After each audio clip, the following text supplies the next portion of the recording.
How's it going? It's another edition of Chris's Comments. Something has come up Monday. Shooting in Colorado, Boulder, Colorado, where a man with a gun started shooting at people, killing a total of 10 and one cop at a grocery store. Now, Colorado has a long history of shooters. You know, in Aurora, Colorado, they've got mass shootings taking place after a certain amount of time. You know, as far back as 1993 in a Chuck E. Cheese, of all places. You know, then there's Columbine, Colorado Springs. You know, and now as of yesterday, as of the 22nd of March 2021. Boulder, Colorado. Now, our sympathies go out to the people there. For those who want to actually look at, the thing as some kind of issue, a political issue, social issue, religious issue, well, you're perfectly entitled to do that.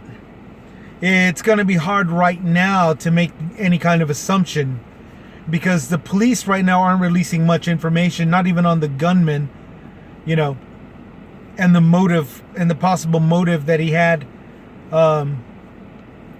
into doing this kind of a shooting thing, which to this, average worker here in San Antonio, Texas, as well as many of you out there who are also just people, trying to get by, make a living.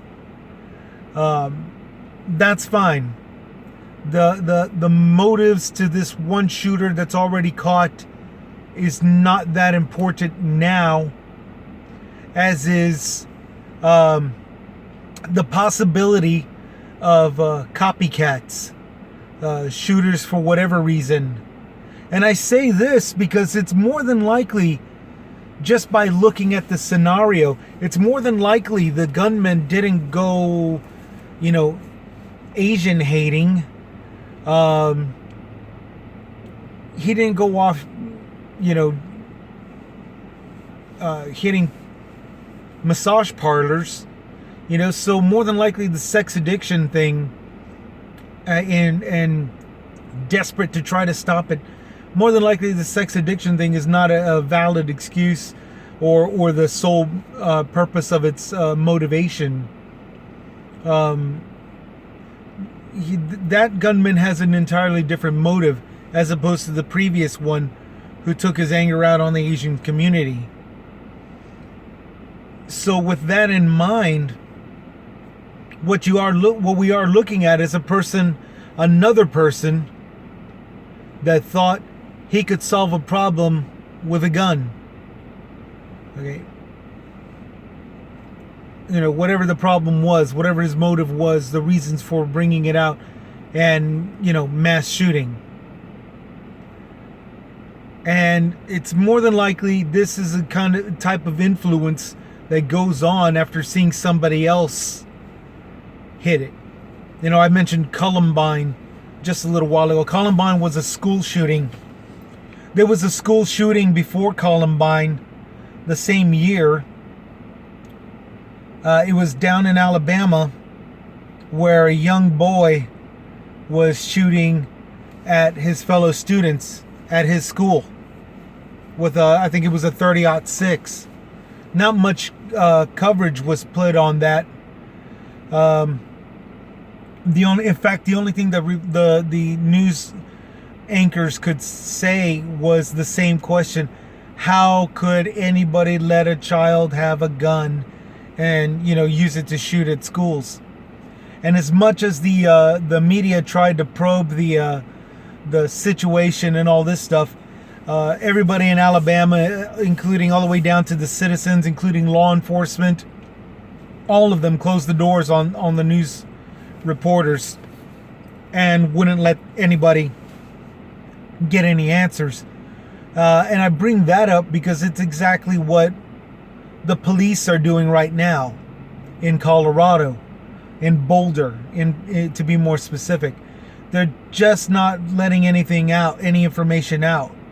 They're giving the same old, it's an ongoing investigation, it's an investigation, it just started, we just got here, we need time.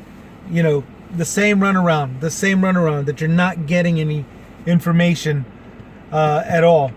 And I understand it. They don't want it politicized. They don't want some kind of social issue. They don't want it some kind of religious viewpoint that's sort of nutty to be casted on them. No differently than back in 1999, about half a year or a quarter year before Columbine. You know, nobody wanted to talk to the media. They wanted no assumptions to be brought up when the shooting happened at there. Before that, there was a full-grown adult about a half a year before that. Walker passing by. Before that, there was a full-grown adult shooting at some elementary school kids, and he was hollering from the back of his police squad, "White power, white power." There's a story that goes along with that. He used to never be a white extremist. And for the record, I call them extremists because there's nothing supreme about anybody that's of hate. He was expressing his white extremism, and that was what he thought it was motive. It turns out he was actually anti white extremism. It's just the pressure of people of hate, you know, with threatening his life and always calling him whenever some non-white got in trouble with the law and pointing out, you know, what are you doing supporting these people, you know, and then in any other situation, just nothing but constant brainwashing. And at that time, the internet was very rare. It wasn't as popular as it is now. So it was a lot of phone calls that were casted upon him, you know. And he's just constantly being influenced that way through pressure and sometimes threats, to where one day he just flipped and he just started shooting. For some reason, he shot at a school. I don't think there was any real clear motive or reasoning to that motive. But you had that, the young boys that shot up in elementary school, and then the high school students. And all three of those incidents were sort of semi-controlled with law enforcement, little bit leaked out, and leaving some kind of insinuation through society based on whatever the media could capture. Okay, we got a white guy that got arrested Monday at Colorado shooting a grocery store. It's obvious people are going to automatically think that it's just another right-wing conservative nut bar. Especially seeing as how Colorado's political leader is a Democrat. Now, at that level, if everybody remembers the shooter that shot at a politician named Griffin at a grocery store, killing a kid, killing a old couple, just to shoot and kill, failing, by the way, the Democratic politician of that area. You know, everybody came to that shooter's defense saying, well, he just didn't like Democrats. He didn't like Republicans either. You know, he just didn't like politics to begin with, despite the fact that his whole apartment or dorm room, I can't remember which one it was, a dorm room or an apartment, was anti-democratic rhetoric up the wazoo. But that's, you know, everybody comes to that judgment. This was in Arizona, a Republican state, where a Democratic politician was attacked. Okay, you've got a bunch of different viewpoints to look at this. And the cops are just automatically going on guard. So what are you supposed to think of?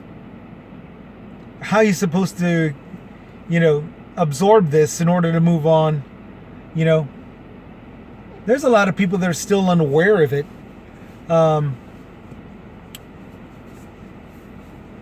And I'm pretty sure by now, this being the 23rd, the next day, by now there are people that have already made their assumptions. I want to skip that on this particular site. Now that you've got this covered through me, in my viewpoint, I'm not looking at assumptions. What I want to look at is the possible copycats out of this. Now, here in Saytown, we really don't have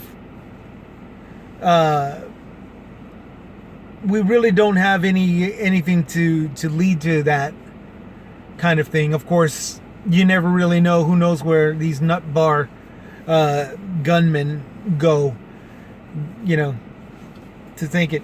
So what I'm gonna point out is somebody like me, and I'm kind of hoping that there's other people just like me, who are using a sort of subconscious rule of thumb the way I am, and hopefully some of you out there who are actually viewing other people's comments, for your own sake or your own message, whatever. What I'm going to be doing is finding possible targets and opening my eyes to a possibility that there might be a gunman to report.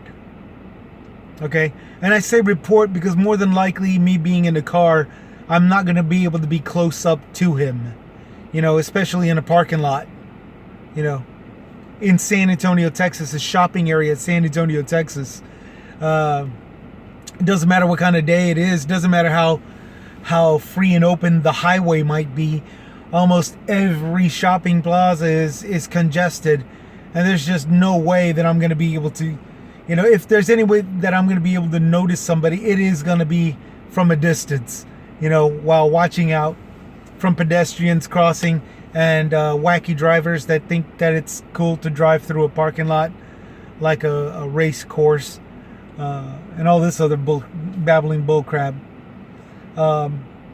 So what I'm saying is I'm gonna keep my eyes open, and I'm hoping that everybody out there also does. And the main reason that's gotten me to this conclusion, instead of going to assuming stuff the way the majority of talk media is actually going to,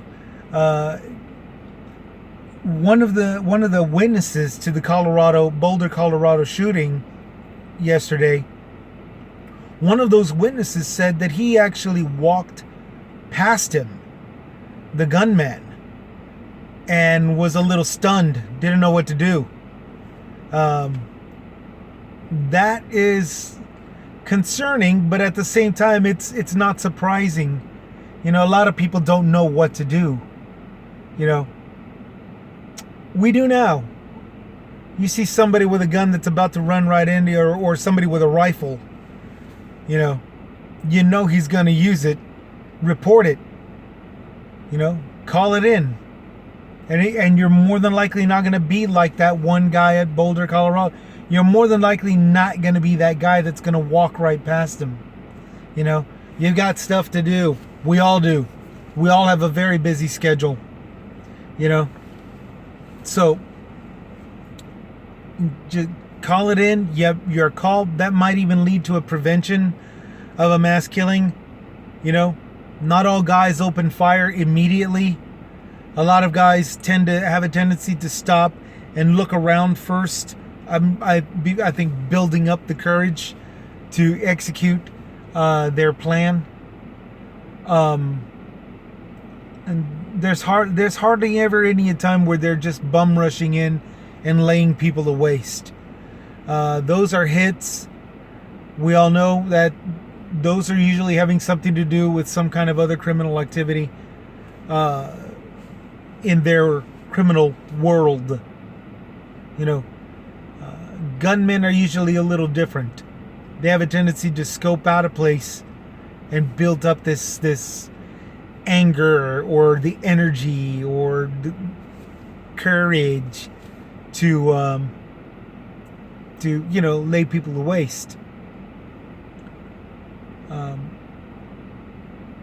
I don't know what it's like over there on your end, on the other side of this screen. Down here in the south, we've got a few shopping centers. We've got a few locations here in San Antonio in particular.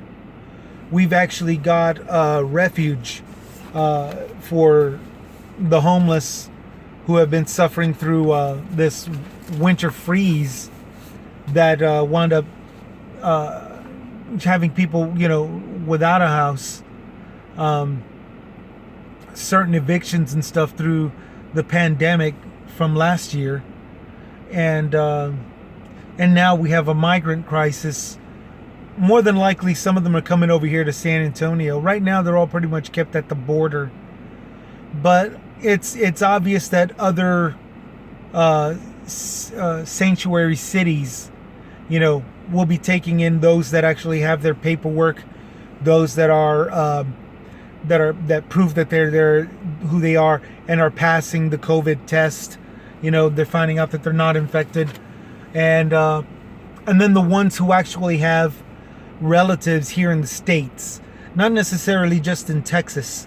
There's some that are going as far up as Maine, which is kind of bizarre to me. I've never heard of a Latino being able to tolerate the cold. not that much intensity. However, I think if that's just as much of a sanctuary as is the the abandoned hotels that are now being occupied, then who am I to argue then? So, speaking of which, we actually have hotels down here in San Antonio. This is for my fellow San Antonians in any city like us, where we have hotels that have worked with the city in conjunction with them to house these people who have been evicted and have wound up homeless. A lot of water has been destroyed, a lot of water pipes, water mains, and leaks, spills, overflows, floodings that have damaged their houses, and they wound up, they got no place to go. They report to the city, who then sends them to one of these hotels where they're provided housing. And that's just the ones that actually lost their house through that freakish weather that took place in mid-February. We still have people that are getting cut, and we have companies that are doing job layoffs, and although that's nothing new. It's nothing new. However, it has intensified a lot. And we've got, I've had to Uber a couple of people who are on someone's account from this place where they went through a job interview, and I had to actually transport him back to one of these hotels, where all they have left is just faith and hope, because they've lost everything else. So we've got them, we've got the migrants, and those are thankfully, word has it, and I'm not going to be releasing this, but word has it that those who actually can come through here because they've got their paperwork, their identification, their blood checked, I don't know, whatever it is, they actually pass the criteria, to come into the States. No differently than somebody who bought a passport but a hell of a lot safer. Because as we all know, the majority of criminals that come here, especially from organized crime, from crime organizations, they come here through a passport. They don't just come illegally seeking asylum disguised as some asylum seeker waiting, 1.5 to 2 years on average to be vetted in. No, it's a hell of a lot cheaper for them to come in through a passport, pose as either a vacationer or a businessman or whatever, or just somebody that wants to visit, pay the fine, come here, get lost in the mix, and do their worst. We all know this. The only ones that don't are the ones that are living up to hate, hype, and extremism, and they can't figure out why we call them dumbasses. They can't figure out why we're not joining them. So, and back to the copycat shooters. Everybody keep an eye open. I'm keeping an eye open for as long as I'm working out here driving. Just stay safe, keep a good safe distance, and report it as soon as you can. If you got kids with you, they're probably faster at it than you and I are. Just tell them, report this. Well, you know what to do. They'll know what to do. They'll know how to work the phone fast enough. But yeah, as far as motive goes, as long as the cops and the law and is not giving up any information, and the media is not coming up with anything either, they're just having to say the same old crap. Well, they're looking into it, which is what the cops are saying right now. We're looking into it, and then fine. Let's not look at motive and reason and why God, why, crap. Throw that all out the window. Let's stay alert and let's stay vigilant. Let's keep an eye out for the places that can be hit, especially by a copycat. It doesn't have to be the exact same reason as we're finding out. It doesn't have to be the exact same reason as the previous shooter. Right now we got somebody where we have no motive. The one before him said sex addiction, if you want to call that a motive. And it was a grocery store area, so we can already assume something. But this grocery store has no motive. The Walmart here in San Antonio, where two juvenile youths with guns ran into the Walmart to hide from the cops. They tossed their guns before walking in. I guess they figured they wouldn't be so easily identifiable if they tossed the guns in between those soda machines. I think that's where it was, and then run inside to blend in with the crowd. Despite the fact that that's not the point. That's not. They tried shooting the car owner, the owner of the car that they stole, and wound up getting chased by the cops, and then didn't shoot at the cops, and didn't really shoot in the Walmart. They just ran in there.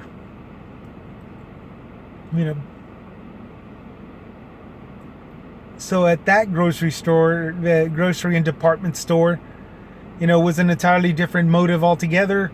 Also, it was an automobile, it was a carjacking thing. And the grocery store over in Arizona back in 2000, I think it was 10. back in 210 or 211, I can't remember. The one guy that shot at that was the one that shot at Senator Griffin was a political thing. So whether it be politics, carjackings, or whatever the hell this guy in Boulder is, everybody's got a different motive. So don't pay attention to it. Don't worry about it. Just keep your eyes open. Just keep your eyes open and look for anybody that, fits a category of, wanting to commit a mass shooting. Keep your eye open. Get ready to report it. Do what you can. Stay safe and just be careful. And that's pretty much it. That's pretty much all I wanted to get out there. And I do apologize for this being long, seeing as how that was the one message. But I just wanted to make sure. That y'all can see what this guy from Saytown, this little guy is looking at, and what he's not wasting his time looking at with. There's a lot of reasons. There's a lot of intentions. There's a variety of them. And we have no way of predicting it. We, the average person who's not related, we usually have no way of predicting it, but we can at least be alert to it. We can at least be alert and be vigilant once it happens, once we detect it. So that's the case. Hope everybody stays safe out there. I hope you continue to stay safe and keep on keeping on. That's what's going on down here in the South. That's Chris's comment. Chris out. I'll take it easy.